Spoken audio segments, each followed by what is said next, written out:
Isang magandang umaga po sa atin lahat mga kadogo. Mr. Dogo Style TV po. Ito kanya pa ako. So po may lakad after neto kaya sasagutin ko lang yung katanungan ng ating isang kaibigan. And then maya po ako po may lakad. Okay?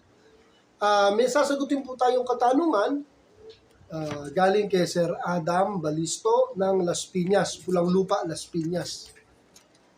Ang katanungan niya po ay simple lang naman. Meron po siyang husky na male. Kagaya no sa akin, may male po ako, no? Isa lang po yung aso niya, male lang. After 3 months, kabibili niya lang Medyo adult na rin, 1 year mahigit. After 3 months daw, wala naman silang nakikitang problema. Actually, hindi naman problema. Ito papaliwanag ko. After 3 months daw, bigla raw umangal yung kanyang mga kasama sa bahay dahil sobra-sobra po ang balahibo ng aso niya. Naglalagas daw po. So, ano raw po ba yun? Part pa raw po ba yung shedding yun? Kasi sobra-sobra daw maglagas. O baka raw may sakit yung kanyang alaga. Kasi bago lang din siya. Kakabili nga lang niya ng kanyang poging male dog na adult. So, yun ang kanyang katanungan. Sir Adam, di naman issue yan, ano? Especially ang sabi mo is Siberian Husky ang nabili mo. Kagaya ko, meron ako Siberian Husky dito.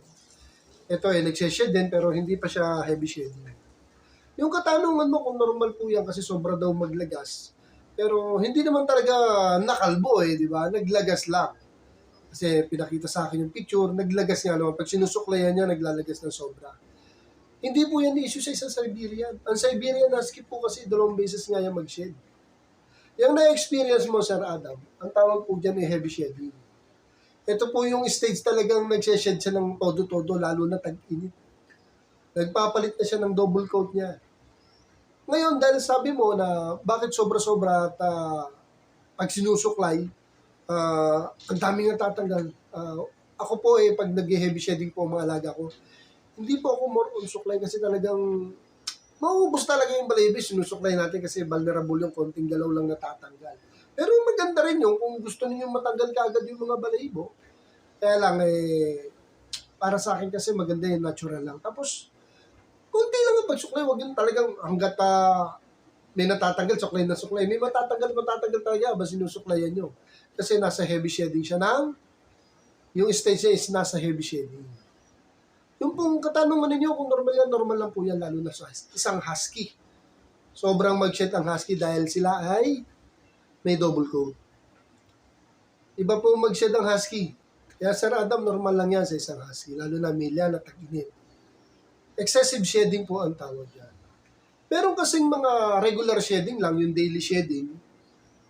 Pag sinuklay mo yan, may natatanggal pa rin Kasi normal lang sa kanila mag-shed dahil nga double coat sila. Pero yung irregular shedding, yung ganyan, yung stage na yan, is yan yung heavy shedding niya. Yan talaga yung time or yung month na nag-shed siya. Kasi nga, twice every year, mag-shed ang husky. Kaya yan po na-experience ninyo, normal lang yan. Huwag kayong mag-worry, wala po sakit ang aso ninyo. Kaya lang, medyo bawasan natin ang ating pagsusuklay. Baka makalbo naman ng sobra yan kasi kung pipilitin suklay, maglalagas talaga siya. Pag sinuklayan na natin, tama na po yun. Kung matitira doon, bayaan na lang po natin talagang kusang matanggal. Kasi kung ipipilit natin, baka makalbo na dahil ang dali pong matanggal yan, lalo na nasa stage siya ng heavy shedding. So yun, Sir Adam, huwag kang mag-worry dyan, normal lang yan. At wala pong sakit ang inyong aso dahil malakas naman kumain. At playful, di ba? Malambing nga Kaya lang talagang ang dami raw balahibo sa lugar nila. Natural lang po yan, husky na nyo So yun, Sir Adam, wala pong problema yan. Okay? And welcome to Husky World. Dito na lang po at ako po'y maliligo at may lakad po ako. So till next time po sa susunod nating vlog. Sana po manood kayo lagi ng ating vlog. Dito na lang po mga kadoglaber. Solid tayo. Thanks, Sir Adam, sa katanungan. Thank you for watching.